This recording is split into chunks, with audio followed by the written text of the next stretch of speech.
අල්ලාහ් අහන්නේ අලම් නජ්අල් ලහු අයිනයින්. මත්පැන් බෝතලේ ගන්න යන්නේ ඕකේ මොකද්ද තියෙන ඵලේ? ඇස් දෙකෙන් පේන්නේ නැද්ද?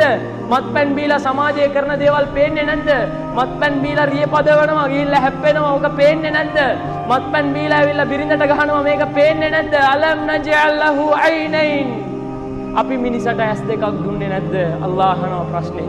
ඊළඟ එක වලිසානව වෂෆතයින්. කටේ තියලා බලනවා තිත්ත රහයි, සැරයි, පැණි රහයි, සිගරට් එක බොන එකෙන්, මත්පැන් බොන එකෙන්, කුඩු දාගන්න එකෙන්, හෑන්ඩ්ස් භාවිතා කරන එකෙන්, ගංජා භාවිතා කරන එකෙන් අපේ දිවට තියෙන රස මොකක්ද? තොලක් අලු වෙන එක විතරයි. කටේ තියෙන පණ නැති වෙන එක විතරයි. මේක මිනිස්සයා තේරුම් ගන්නේ නැද්ද? අලම් නජ්අල් ලහු අයිනයින් වලිසානව වෂෆතයින්. හරකට ගිහිල්ලා පුන්නක්කු දුන්නා නම් හරක කනවා. ඇයි? මේක මගේ කෑම කියන එක හරකට ප්‍රෝග්‍රෑම් කරලා තියෙන්නේ. හැබැයි හරකට ගිහිල්ලා ගින්දර දුන්නා නම් ඌ ඈත් වෙනවා. ඇයි ඌ දන්නවා මේක මගේ බඩට හරියන්නේ නැහැ.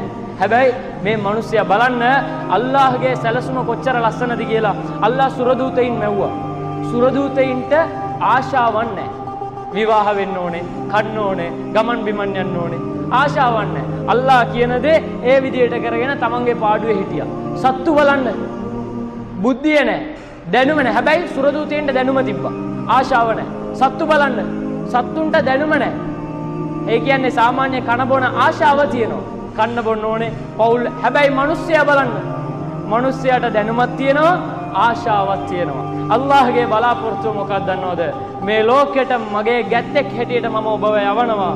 එහෙ ගිහිල්ලා ඔබ කැමති දේවල් මං වෙනුවෙන් වැළකීලා ඉන්නවා. මේක තමයි අල්ලාහ්ට කැමති. මේක තමයි අල්ලාහ්ගේ නියෝජිතයන්. අල්ලාහ් මේ පොළවේ නියෝජිතයෙක් හැටියට මිනිස්සයව ඇති කරලා මිනිස්සයාගෙන් බලාපොරොත්තු වෙන්නේ අල්ලාහ් අන්න ඒක තමයි.